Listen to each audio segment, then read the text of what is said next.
ग्रामीण इलाकों में खेल तमाशा दिखाकर लोगों का मनोरंजन करना और उससे अपनी जीविका चलाना, ये काम बहुत पुराना है, लोग सदियों से करते चले आ रहे हैं। लेकिन क्या आप इसकी कल्पना कर सकते हैं कि जो आपके गांव में खेल तमाशा दिखाने के लिए आए हैं, जिनको जो आपका मनोरंजन कर रहे हैं, उसके बदले में आप उनको पैसे दे रहे हैं या खाने पीने की चीज़ें, अनाज दे रहे हैं, वो लोग कितने ख़तरनाक हैं कि वो दिन में तमाशा दिखाते हैं, उनके साथ ही आपके घरों की रैकी करते हैं और रात में डकैती डालते हैं। और डकैती ऐसी डकैती जिसमें उनका मोटिव होता है कि वो डंडों से आपके सर पर सीधा हमला करें, जिससे आप वहशत फैल जाए और जब अगले कहीं ये घटना करें तो लोग उनसे बिल्कुल इसके मुकाबला ना कर सकें।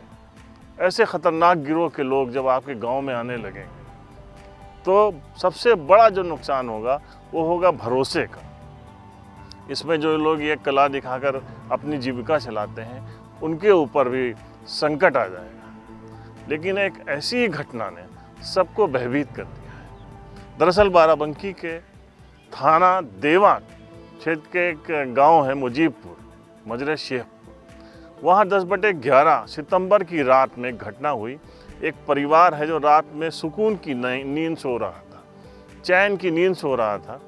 तभी अचानक कुछ जो है लोग पहुँचते हैं, गिरोह पहुँचता है, खूंखार गिरोह पहुँचता है। पहले घर के बाहर जो सो रहे शख्स है राम सुरेश, उनको जगाता है और फिर उनको मारपीट करके उनके साथ घर खुलवाता है। घर खुलवाने के बाद वो जो तांडव मचाता है वो इतना खूंखार ख़तरनाक है कि उसको सुन के आपके रोंगटे खड़े हो जाए। वो लोग घर के सदस्यों को मोटे डंडों से मारते हैं, उनके सर फाड़ देते हैं और इतनी बुरी तरीके से मारते हैं कि उसमें घर की जो मेन सदस्य थी, जो महिला थी, वृद्धा थी, उनकी मौत हो जाती है। लोग गजब तरीके से जो है हमला होता है, घायल होते हैं। उसके बाद लूटपाट होती है। लूटपाट में लाखों की नकदी, रुपया, पैसा, जेवर सब लूट लिया जाता है। एक चुनौती बन जाती है पुलिस के लिए। डॉग स्क्वाड वहाँ पे आता है, पुलिस के आला अधिकारी बुलाते हैं और उसमें कई टीमें, स्वाट टीम, पुलिस की सर्विलांस की जो टीम है और जो उनकी क्राइम ब्रांच की टीम है, उसके साथ कोतवाली की टीम है, इन सबको लगाया जाता है। पुलिस के लिए केस एक बड़ा चैलेंज हो जाता है। हम आपको बताते हैं कि पूरी घटना हुई कैसे। ये वाक़या 11 सितंबर का है। रात करीब 2 बजे से इस गांव में मौसन का शिव प्रसाद अपनी मां चंद्रावती के साथ रहता था। उसके अनुसार वो घर के बाहर सो रहा था। करीब रात 2 बजे कुछ लोग आए और उसके ऊपर लाठियों से हमला कर दिया। फिर जो है छोटे भाई, जो उसका छोटा भाई था छोटे लाल, व माँ चंद्रावती जो घर के अंदर सो रही थी, वो घर का दरवाज़ा खुलवाया और उसके बाद अंदर पहुंचा, उनके ऊपर हमला किया। फिर जो है उसकी पत्नी अंजू जो है, और अंजू के ऊपर, माँ के ऊपर लाठियों से हमला किया और बुरी तरीके से घायल कर दिया। जब ये लोग बुरी तरीके से घायल हो गए तो उनका जो है उनका सामान वगैरह जो था, घर के अंदर जो नकदी रखी थी, वो सब चीज़ें लूट ली। इसमें जो सबसे अहम बात जो पुलिस को पूछताछ में जो आई थी वो ये थी कि इनकी जो एक छोटी बेटी थी, तो जब ये घटना हो रही थी तो उसने वीडियो बनाया और उसको बदमाशों ने देख लिया, तो उसका वीडियो लेकिन उसी वक्त तोड़ दिया था। लेकिन उसने उसके तत्कालीन जो एसपी थे बाराबंकी के, यमुना प्रसाद को, उसने वो बताया था कि ये जो लोग थे, उसने उसकी पहली माँ को मारा, फिर उसकी दादी की पिटाई की और फिर जेवरात लूट लिए, नोच लिए उनके कानों से, और घर में रखे 5 लाख के गहने व करीब 3 लाख की नकदी व 1 कुंटल मेंथा ऑयल, ये लोग जो है उस वक्त वहाँ से चुरा के ले गए थे। ये घटना हुई थी और बहुत ही चैलेंजिंग घटना थी ये पूरे पुलिस विभाग के लिए। दरअसल इसमें जो लोग पकड़े गए हैं, जो अभियुक्तगण पकड़े गए हैं, उनके पुलिस के लिए बहुत चुनौती थी उन तक पहुँच पाना। हुआ कैसे? जब पुलिस के आला अधिकारी मौके पर पहुँचे, डॉग स्क्वाड मौके पर पहुँचा, तो जो पुलिस ने छानबीन की तो प्रथम दृष्टया पुलिस को ये समझ में आ गया कि ये इसमें कोई लोकल ग्रुप इन्वॉल्व नहीं है। इसके अंदर ये घुमंतू या ये जो बावरिया गिरोह हैं, इस टाइप के लोगों ने इस काम को अंजाम दिया होगा। पुलिस ने उसके ऊपर काम करना शुरू किया। अब पुलिस के लिए काफ़ी छानबीन के बाद भी पुलिस के लिए चुनौती बनता जा रहा था, क्योंकि कोई भी लोकल गिरोह कहीं से भी पुलिस के हाथ नहीं लग पा रहा था जो इसकी जानकारी दे। अब पुलिस की जो सर्विलांस की टीम लगी हुई थी, उन्होंने उस जब लोकेशन लेना शुरू किया तो ये पता चला कि ये जो लोकेशन है ये आसपास की जगहों पे कई जगह ट्रेस हुई है। तो वो लोग के बारे में जब पता करना शुरू किया, पुलिस ने वो नंबर्स निकाले, तो वो नंबर, वो गिरोह इतना खूंखार और ख़तरनाक है, इतने शातिर गिरोह के लोग थे कि उन्होंने अपनी ये जो आईडी, यूनिक आईडी, ये भी फर्जी बना रखी थी। ये पूरी तरीके से फर्जी आईडी बना रखी थी। आईडी ये भी पुलिस के लिए एक बड़ा काम है। पुलिस के जो आला अधिकारी हैं उन्होंने इसके ऊपर भी एक टीम लगाई है कि ये आधार कार्ड किस तरीके से फर्जी बन सकते हैं। तो जो कार्ड्स थे वो भी उन्होंने फर्जी बना रखे थे, तो उसमें वो जो नाम गलत थे, तो उससे टेलीफोन और मोबाइल फ़ोन से जो आपस में संपर्क हो रहा था, उन लोगों के नाम निकालना भी पुलिस के लिए बहुत चुनौती थी। लेकिन कहते हैं ना कि कानून के हाथ बहुत लंबे होते हैं।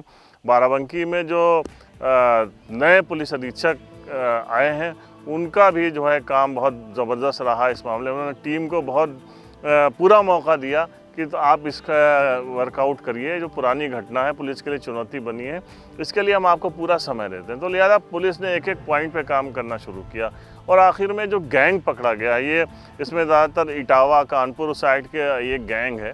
ये लोग क्या करते हैं कि इन्होंने बताया कि हम लोग आए थे और देवा शरीफ आए थे, देवा में रुके थे वहाँ पे। उसके बाद हम लोग गाँव में जाते थे और वहाँ पे जो है अपने खेल तमाशे दिखाते थे। हमारे 2 साथी इसमें थे।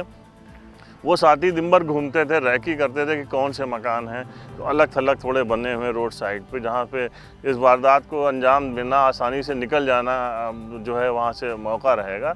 तो इस घर को इन्होंने जो है 2 महीने से देख रखा था और इस पर काम कर रहे थे। एक एक चीज़ पता लगाई कि हाँ, इस घर में पैसा भी है, नकदी भी है। ये सब चीज़ें करने के बाद ये 10/11 सितंबर की जो रात थी, सब लोग पहुँचे सुनियोजित तरीके से। वहीं पे जो है एक जगह जाके इन्होंने डंडे काटे, उससे पेड़ से काट के मजबूत डंडे बनाए और उन डंडों के सहारे जाके जो है ये लोग वहाँ पे क्या करते थे कि अपने कपड़े भी चेंज करते थे और वैसी तरीके से बदन पे तेल लगाना और कच्चा बनियाइन कि जल्दी ये किसी की गिरफ्त में पकड़ने में ना आ सकें। तो ये बड़ा ख़तरनाक गिरोह है। पुलिस अधीक्षक बाराबंकी के उन्होंने बताया है इसके बारे में। थाना देवा क्षेत्र में ये 10 और 11 की रात्रि को ये एक डकैती विद मर्डर की घटना को अंजाम दिया गया था और ये घटना अपने आप में एक बहुत सेंसिटिव घटना थी, जिसको बाराबंकी पुलिस ने एक चैलेंज के रूप में एक्सेप्ट किया और हमारे सभी ऑफिसर्स, हमारे फील्ड ऑफिसर्स और हमारे सीनियर ऑफिसर्स ने इस घटना को लेकर बहुत कॉन्टीन्यूसली अपनी मॉनिटरिंग रखी और उसी के फलस्वरूप हमारी जो स्वाट टीम थी और जो हमारी थाने की टीम थी, हमारे सीओ साहिबान और एडिशनल साहब के सुपरविजन में इस घटना को वर्कआउट करने में सफल हुए हैं। इस घटना के बारे में आपको बता दूं कि ये एक गैंग है जो मूलतः, जो अगर हम देखें तो पंजाब के रहने वाले लोग हैं, लेकिन अब ये पिछले कुछ वर्षों से ये लोग इटावा, कानपुर और बदायूं के आसपास ये लोग रहते हैं। और यूँ कहें कि ये निश्चित रूप से कहीं एक जगह नहीं रहते हैं, लगातार अपने डेरों को चेंज करते हैं और इसी गैंग ने इस घटना को अंजाम दिया। ये लगातार गैंग बाराबंकी में भी कई बार आया। इसके अलावा आसपास के जनपद जैसे सुल्तानपुर, इलाहाबाद, इन जनपदों में भी ये गैंग आया है और वहाँ पर ये लोग बच्चों को करतब दिखाने के नाम पे वहाँ डेरे बना लेते हैं और दिन में तो ये सब ये करतब दिखाते हैं और रात में उन घरों को जहाँ ये रेकी कर चुके होते हैं दिन में, उन घरों में जाके डकैती और चोरी जैसी घटनाओं को अंजाम देते हैं। यही यहाँ देवा वाली घटना में भी हुआ। ये यहाँ कुछ महीने पहले आके रुके थे, यहाँ पर अपना करतब दिखाते थे और दिन में ये रेकी करते थे। इसके बाद इन्होंने इस घर को चिन्हित किया और जो साथी जो जितने भी थे ये इन सभी ने एक साथ मिलकर ये योजना बनाई और इस घटना को अंजाम दिया, जिसमें कि जेवरात, नकदी और सामान इन्होंने लूटा और एक महिला जिनकी नाम चंद्रावती था उनकी हत्या भी कर दी। तो इस घटना में जो सबसे बड़ी बात है वो भरोसा टूटा है। गांव वालों का भरोसा टूटा है उनके ऊपर, जो उनके गांव में खेल तमाशा दिखाने आते हैं। ऐसे लोगों के लिए अब अपनी जीविका चलाना बहुत मुश्किल होगा और वहीं पुलिस की जिम्मेदारी भी बढ़ जाती है। पुलिस की जिम्मेदारी ये बढ़ जाती है कि जब इस टाइप के लोग होंगे जो कतई किसी अपराध से संबंधित नहीं है, अपराधी नहीं है, अगर वो कहीं पे जाते हैं तो उनको गांव वाले किस तरीके से हैंडल करें या उसमें विश्वास पैदा कर सके, या अगर उनकी यूनिक आईडी फर्जी है तो पुलिस कैसे उनके ऊपर भरोसा कर सके। तो बड़ी निगरानी जो है इसके ऊपर पुलिस को भी रखनी होगी, तभी ये चीज़ें संभव हो सकेंगी कि उनकी जीविका भी चले, गांव वालों का मनोरंजन भी चले और इस तरीके की घटनाएं भी ना हो सकें। द पॉलीग्राफ के लिए परवेज़ अहमद, बाराबंकी।